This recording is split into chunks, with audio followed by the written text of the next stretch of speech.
Bendito Señor y Dios Padre Todopoderoso, en el precioso nombre de mi Señor y Salvador Cristo Jesús, te agradecemos, Señor, por este día de descanso, para algunos, para otros de mucho trabajo.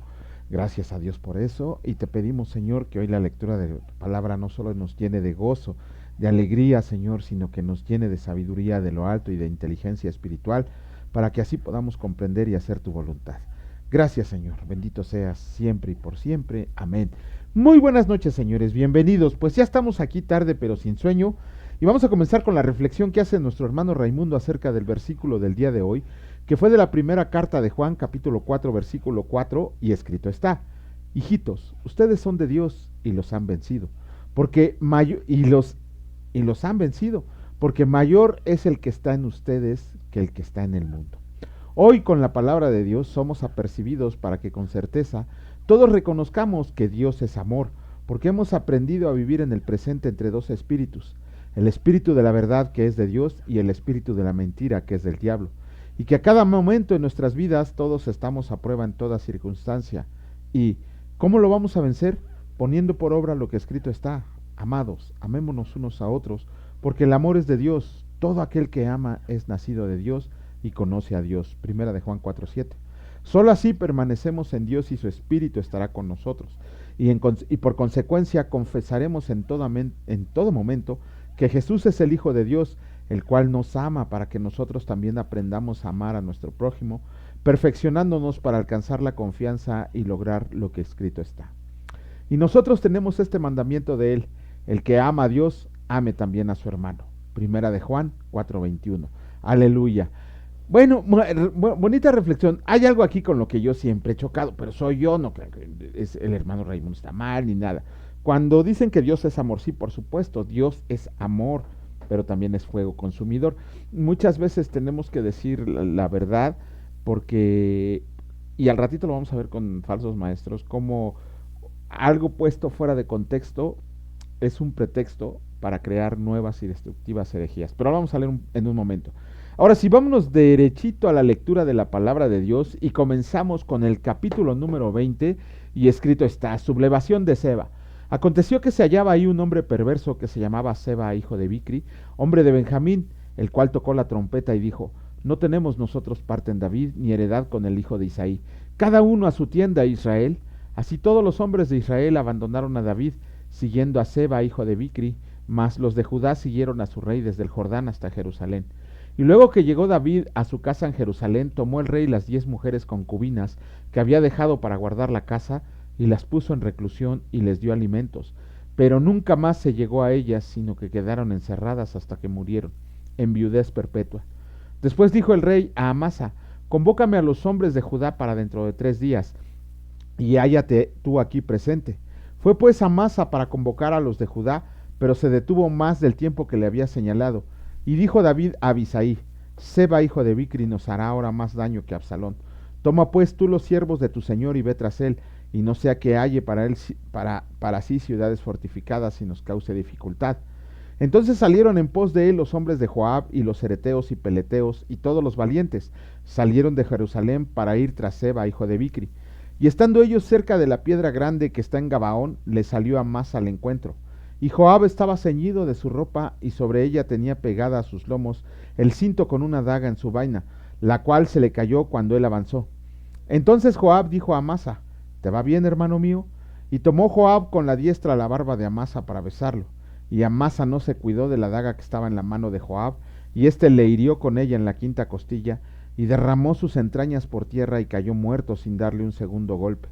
Después Joab y su hermano Abisai fueron en persecución de Seba, hijo de Bicri, y uno de los hombres de Joab se paró junto a él, diciendo: cualquiera que ame a Joab y a David, vaya en pos de Joab. Y Amasa yacía revolcándose en su sangre en mitad del camino, y todo el que pasaba al verle se detenía, y viendo aquel hombre que todo el pueblo se paraba, apartó a Amasa del camino al campo y echó sobre él una vestidura. Luego que fue apartado del camino, pasaron todos los que le seguían a Joab para ir tras Seba, hijo de Bicri. Y él pasó por todas las tribus de Israel hasta Beibet Maaca y todo Barim, y se juntaron y lo siguieron también. Y vinieron y lo sitiaron en Abel Bet Maaca y pusieron baluarte contra la ciudad. y quedó sitiada, y todo el pueblo que estaba con Joab trabajaba para derribar la muralla. Entonces una mujer sabia dio voces en la ciudad diciendo, oigan, oigan, les ruego que digan a Joab que venga acá para que yo hable con él. Cuando él se acercó a ella, dijo la mujer, ¿eres tú Joab? Y él respondió, yo soy. Ella le dijo, oye las palabras de tu sierva. Y él respondió, oigo. Entonces volvió a ella a hablar diciendo, antiguamente solían decir, quien pregunte, pregunte en Abel, y así concluían cualquier asunto. Yo soy de las pacíficas y fieles de Israel, pero tú procuras destruir una ciudad que es madre en Israel. ¿Por qué destruyes la heredad del Señor? Joab respondió diciendo, nunca tal me acontezca que yo destruya ni deshaga. La cosa no es así, mas un hombre del monte de Efraín que se llama Seba, hijo de Bicri, ha levantado su mano contra el rey David. Entreguen a ese solamente y me iré de la ciudad. Y la mujer dijo a Joab, he aquí su cabeza te será arrojada desde el muro. Y la mujer fue luego a todo el pueblo con su sabiduría, y ellos cortaron la cabeza a Seba, hijo de Bicri, y se la arrojaron a Joab, y él tocó la trompeta y se retiraron de la ciudad, cada uno a su tienda, y Joab se volvió al rey a Jerusalén. Oficiales de David. Así quedó sobre todo el ejército de Israel, así quedó Joab sobre todo el ejército de Israel, y Benaya, hijo de Joiada, sobre los hereteos y peleteos, y Adoram sobre los tributos, y Josafat, hijo de Ahilud, era el cronista. Seba era escriba, y Sadoc y Abiatar sacerdotes, e Ira Jaireo fue también sacerdote de David. Capítulo 21 del libro segundo de Samuel, el Señor dice así, venganza de los Gabaonitas. Hubo hambre en los días de David por 3 años consecutivos, y David consultó al Señor, y el Señor le dijo, es por causa de Saúl y por aquella casa de sangre, por cuanto mató a los Gabaonitas. Entonces el rey llamó a los Gabaonitas y les habló. Los Gabaonitas no eran los hijos de Israel, sino el resto de los amorreos, a los cuales los hijos de Israel habían hecho juramento, pero Saúl procuraba matarlos en su celo por los hijos de Israel y de Judá. Dijo pues David a los Gabaonitas, ¿qué haré por ustedes o qué satisfacción les daré para que bendigan la heredad del Señor? Y los Gabaonitas le respondieron, no tenemos nosotros querellas sobre plata ni sobre oro con Saúl y con su casa, ni queremos que muera hombre de Israel. Y él les dijo, lo que ustedes digan haré. Ellos respondieron al rey, de aquel hombre que nos destruyó y que maquinó contra nosotros para exterminarnos, sin dejar nada de nosotros en todo el territorio de Israel, désenos 7 varones de sus hijos para que los ahorquemos delante del Señor en Gabá de Saúl, el escogido del Señor. Y el rey dijo, yo se los daré. Y perdonó el rey a Mefiboset, hijo de Jonatán, hijo de Saúl, por el juramento del Señor que hubo entre ellos, entre David y Jonatán, hijo de Saúl. Pero tomó el rey a 2 hijos de Rispa, hija de Aja, las cuales ella había tenido de Saúl, Armoni y Mefiboset, y a 5 hijos de Mical, hija de Saúl, los cuales ella había tenido de Adriel, hijo de Barzilai, meolatita, y los entregó en manos de los Gabaonitas, y ellos los ahorcaron en el monte delante del Señor, y así murieron juntos aquellos 7, los cuales fueron muertos en los primeros días de la siega, y al comenzar la siega de la cebada.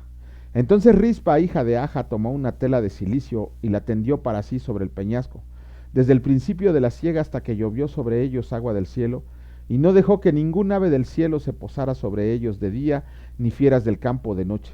Y fue dicho a David lo que hacía Rispa, hija de Aja, concubina de Saúl.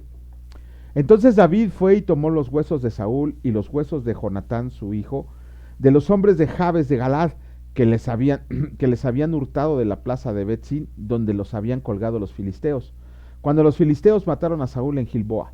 E hizo llevar de ahí los huesos de Saúl y los huesos de Jonatán su hijo, y recogieron también los huesos de los ahorcados, y sepultaron los huesos de Saúl y los de su hijo Jonatán en tierra de Benjamín, en Sela, en el sepulcro de sí su padre, e hicieron todo lo que el rey había mandado, y Dios fue propicio a la tierra después de esto. Abisai libra a David el gigante. Volvieron los filisteos a hacer la guerra a Israel, y descendió David y sus siervos con él, y pelearon con los filisteos, y David se cansó. E Isbi-Benob, uno de los descendientes de los gigantes, cuya lanza pesaba 300 siclos de bronce, y quien estaba ceñido con una espada nueva, trató de matar a David, mas Abisai, hijo de Sarbia, llegó en su ayuda e hirió al filisteo y los mató. Entonces los hombres de David le juraron diciendo, nunca más de aquí en adelante saldrás con nosotros a la batalla, no sea que apagues la lámpara de Israel. Los hombres de David matan a los gigantes. Otra segunda guerra hubo después en Gab contra los filisteos. Entonces Sibecai, Usatita, mató a Asaf, quien era uno de los descendientes de los gigantes.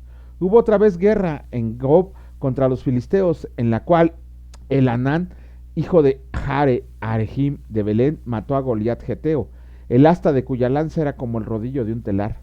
Después hubo otra guerra en Gat, donde había un hombre de gran estatura, el cual tenía 12 dedos en las manos y otros 12 en los pies, 24 por todos. Y también era descendiente de los gigantes. Este desafió a Israel y lo mató Jonatán, hijo de Simea, hermano de David. Estos cuatro eran descendientes de los gigantes en Gat, los cuales cayeron por mano de David y de sus siervos. Bueno, con esto terminamos la lectura de los capítulos del día de hoy del libro de 2 de Samuel. Ya lo vamos a acabar y yo estoy atrasado en las introducciones. Bueno, independientemente de lo que vemos el triste final de Mical. Nada más, aquí hay una cosita que tenemos que poner mucha atención. La palabra de Dios en el primer libro de Samuel menciona que Mical murió sin hijos, no tuvo hijos ni con Pelti ni con David. Recuerden que Mical fue la primera esposa de David, la cual se la dio Saúl, nada más y nada menos que por 200 prepucios de hombres filisteos, y se casó con David, nada más que cuando Saúl intentó matar a Mical. El nombre de Mical significa arroyo ¿cómo se? Ay, Dios, que Dios está con nosotros. No, el nombre de Mical significa, ¿quién como Dios? El nombre de Mical significa quién como Dios o arroyo. Pero recuerden que ella le ayudó a David a escapar. Pero pasó tanto tiempo, pasaron aproximadamente 14 años hasta que David pudo volver a reclamar a su esposa Mical. La cuestión es que Saúl ya se le había dado a un hombre llamado Pelti como esposa. Con él no tuvo hijos, con David no tuvo hijos. Entonces, ¿por qué la palabra menciona que Mical tuvo 5 hijos? La respuesta está en la tradición judía. Porque la palabra menciona, déjenme buscarlo por aquí debe de estar, lo acabamos de leer. Dice que, acá está en la otra lámina, aquí está. Aquí está. Dice, y a 5 hijos de Mical, hija de Saúl, las cuales ella había tenido de Adriel, hijo de Barzilai. Y aquí está la respuesta a lo que dice la palabra, que Mical tuvo 5 hijos. No, la tradición judía nos lo aclara. ¿Por qué? Mical era la hija menor de Saúl, dada a David como esposa. Pero primero le habían querido dar la primera mujer que se llamaba Merab. Y Merab fue esposa de Adriel. Ahí se resuelve el misterio. Entonces, los 5 hijos de Mical, supuestamente de Mical, que tuvo, en realidad eran hijos de Merab y de Adriel, los cuales fueron entregados a los gabaonitas. ¿Cómo se complementa esto? Bien fácil. También la traducción judía nos dice que Merab murió dando a luz a su 5.º hijo, a su último hijo, y como la única que quedaba, recuerden que ya toda la familia de Saúl había sido exterminada, la única que quedaba era Mical. Por lo tanto, prácticamente ella los adoptó y los crió. Qué duro debe de haber sido para Mical después de haberse burlado del rey David, en el sentido de cuando David danzaba y bailaba delante del arca, que a los hijos que eran suyos adoptados, a los 5 los mataron los gabaonitas en venganza a lo que Saúl trató de hacer. Entonces vemos aquí que cuando los ignorantes hablan acerca de que hay contradicciones en la Biblia, no las hay, nomás hay que estudiarle un poquito. Mical no tuvo hijo. Los 5 hijos que se mencionan de Mical son de Merab, porque Merab fue esposa de Adriel, el que se menciona aquí que era esposo de Mical. Y la tradición judía nos aclara todo cuando nos dice que Merab había muerto dando a luz a su último hijo, y que por eso Mical los había adoptado. Ahí está la respuesta, nada más que ya saben que no hay gente a la que le encanta estar tratando de encontrar contradicciones, pero a veces se topan con personas que medio le estudiamos para taparle su boquita. Pero bueno, ahora sí, vamos a continuar con la lectura de la segunda carta de Pedro, y en esta ocasión vamos a leer el capítulo número 2. El capítulo número 2, ya hice algo aquí. Ok, listo, ahora sí. Segunda de Pedro capítulo 2, escrito está: falsos profetas y falsos maestros. Pero hubo también falsos profetas entre el pueblo, como habrá entre ustedes falsos maestros, que introducirán encubiertamente herejías destructoras y aún negarán al Señor que los rescató, atrayendo sobre sí mismos destrucción repentina, y muchos seguirán sus disoluciones por causa de los cuales el camino de la verdad será blasfemado, y por avaricia harán mercadería de ustedes con palabras fingidas, sobre los tales ya de largo tiempo la condenación no se tarda y su perdición no se duerme. Porque si Dios no perdonó a los ángeles que pecaron, sino que arrojándolos al infierno los entregó a prisiones de oscuridad para ser reservados al juicio, y si no perdonó al mundo antiguo, sino que guardó a Noé, pregonero de justicia, con otras 7 personas, trayendo el diluvio sobre el mundo de los impíos, y si condenó por destrucción a las ciudades de Sodoma y de Gomorra, reduciéndolas a ceniza y poniéndolas de ejemplo a los que habían de vivir impíamente, y libró al justo Lot, abrumado por la nefanda conducta de los malvados, porque este justo que moraba entre ellos afligía cada día su alma justa, viendo y oyendo los hechos inicuos de ellos. Sabe el Señor librar de tentación a los piadosos y reservar a los injustos para ser castigados en el día del juicio, y mayormente aquellos que, siguiendo la carne, andan en concupiscencia e inmundicia y desprecian el señorío. Atrevidos y contumaces no temen decir mal de las potestades superiores. Y mientras que los ángeles son mayores en fuerza y potencia, no pronuncian juicio de maldición contra ellos delante del Señor, pero estos, hablando mal de cosas que no entienden, como animales irracionales, nacidos para presa y destrucción, perecerán en su propia perdición, recibiendo el galardón de su injusticia, ya que tienen por delicia el gozar de deleites cada día. Estas son inmundicias y manchas, quienes aún mientras comen con ustedes se recrean en sus errores, tienen los ojos llenos de adulterio, no se sacian de pecar, seducen a las almas inconstantes, tienen el corazón habituado a la codicia, y son hijos de maldición, han dejado el camino recto y no se han extraviado siguiendo el camino de Balaam, hijo de Beor, el cual amó el premio de la maldad y fue reprendido por su iniquidad, pues una muda bestia de carga, hablando con voz de hombre, refrenó la locura del profeta. Estas son fuentes sin agua y nubes empujadas por la tormenta, para los cuales la más densa oscuridad está reservada para siempre, pues hablando palabras infladas y vanas, seducen con concupiscencias de la carne y disoluciones a los que verdaderamente habían huido de los que viven en error. Les prometen libertad, y son ellos mismos esclavos de corrupción, porque el que es vencido por alguno es hecho esclavo del que lo venció. Ciertamente, si habiéndose ellos escapado de las contaminaciones del mundo por el conocimiento del Señor y Salvador Jesucristo, enredándose otra vez en ellas son vencidos, su postrer estado viene a ser peor que el primero, porque mejor les hubiera sido no haber conocido el camino de la justicia, que después de haberlo conocido, volverse atrás del santo mandamiento que les fue dado. Pero les ha acontecido lo del verdadero proverbio: el perro vuelve a su vómito y la puerca lavada a revolcarse en el cielo. La advertencia contra los falsos maestros. Los falsos maestros van a estar en todo momento. Si desde el tiempo de los apóstoles ya estaban, el día de hoy parece que los sembraron y dieron frutos en abundancia. Los falsos maestros son aquellos, los falsos pastores son aquellos que pretenden ser de Dios, que fueron redimidos, más bien fueron rescatados por el sacrificio de Cristo, pero nunca fueron redimidos. Por eso la palabra dice que el sacrificio de Cristo es para todos, pero solamente los redimidos son los que tendrán derecho de acceso al cielo con Él. Los falsos maestros son personas que engañan a la gente, que agarran la Biblia como si fuera un manual para hacer dinero. De hecho, hay un comentarista que dice que no hay peor enemigo del cristiano y mejor amigo del diablo que el que trae una Biblia en la mano y pretende ser cristiano.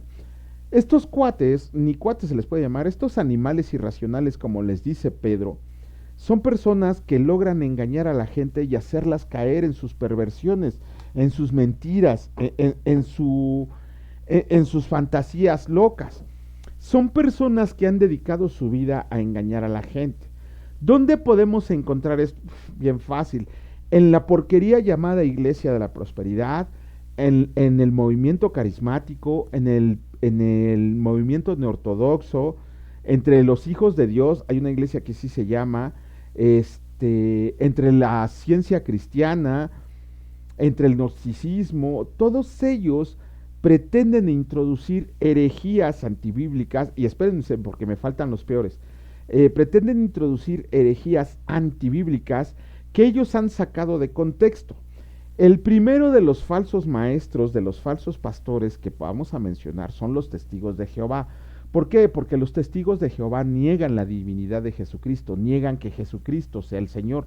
Ayer les comentaba que ellos habían alterado la Biblia de forma anónima porque no conocemos quiénes fueron los que alteraron la Biblia. Bien fácil, para no poderlos contradecir, porque seguramente eran hombres inexpertos que ni conocimiento del hebreo antiguo ni del griego koine tenían, y dijeron, como esto no se acomoda a nuestra doctrina, la vamos a tergiversar para que se acomode a lo que nosotros decimos.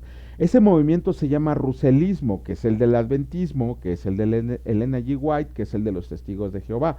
Ellos dicen que Jesucristo regresó en 1914 después de fallar 3 veces en equivocarse en el regreso de Jesucristo.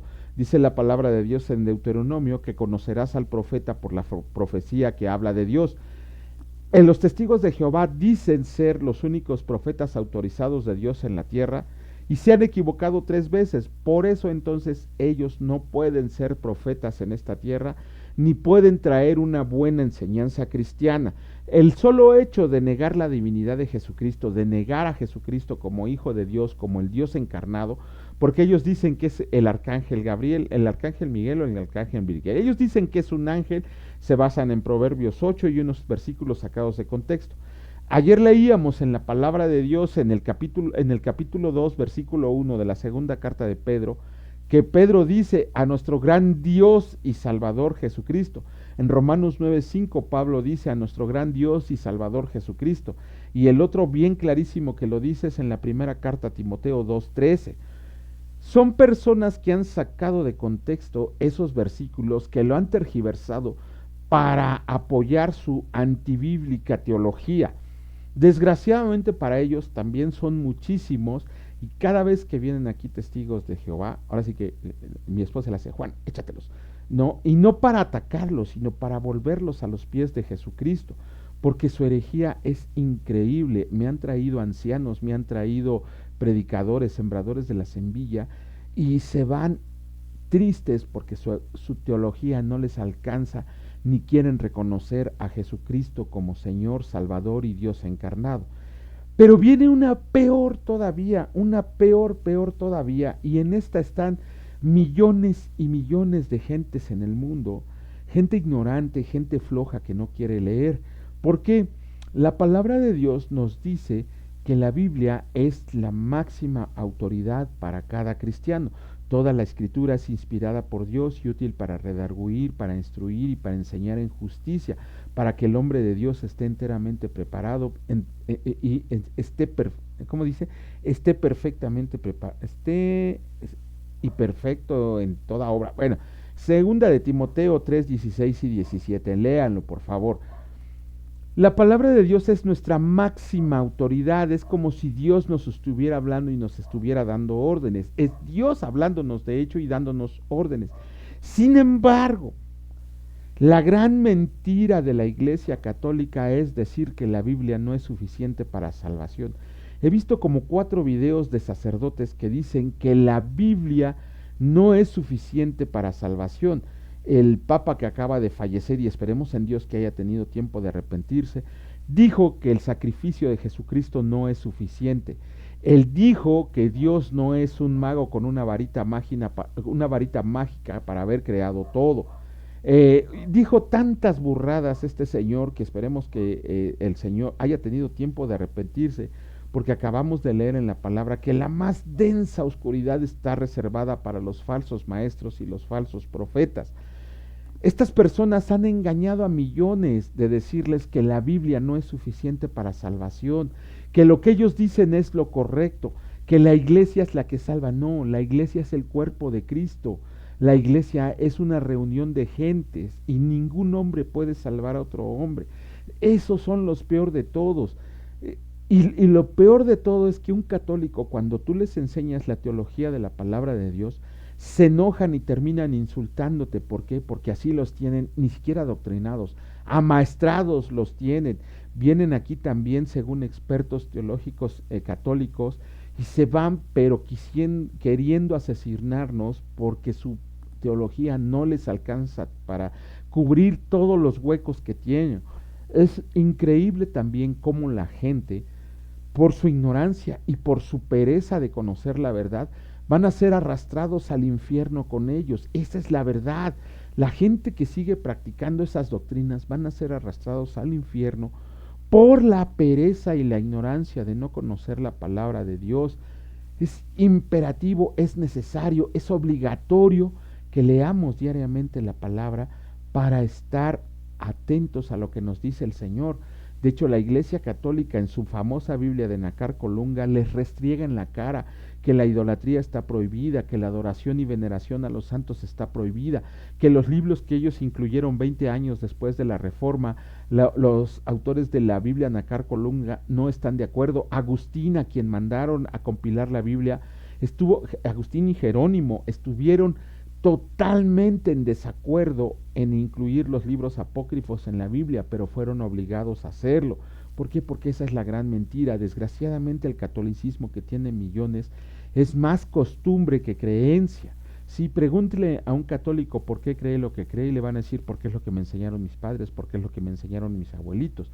Nunca jamás se toman la molestia de leer la palabra de Dios, y cuando se las leemos y ven lo que está escrito, los apologistas católicos, por muy buenos que sean, tergiversan versículos.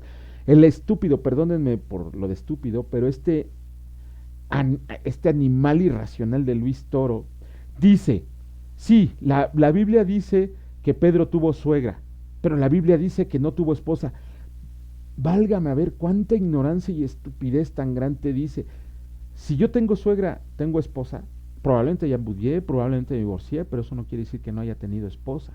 Si la palabra de Dios dice que Pedro que tiene suegra, es porque tiene o tuvo esposa.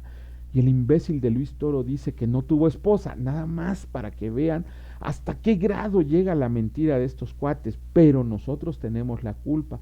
Gracias a Dios que fuimos arrebatados de las manos de Satanás, porque eso es esa iglesia, y nos dedicamos a leer la palabra de Dios, y solamente por medio de la lectura de la palabra de Dios nos podemos enterar la verdad. En palabras de Jesucristo, en el capítulo 17 del Evangelio de Juan, Jesucristo le dice a Dios, tu palabra es verdad.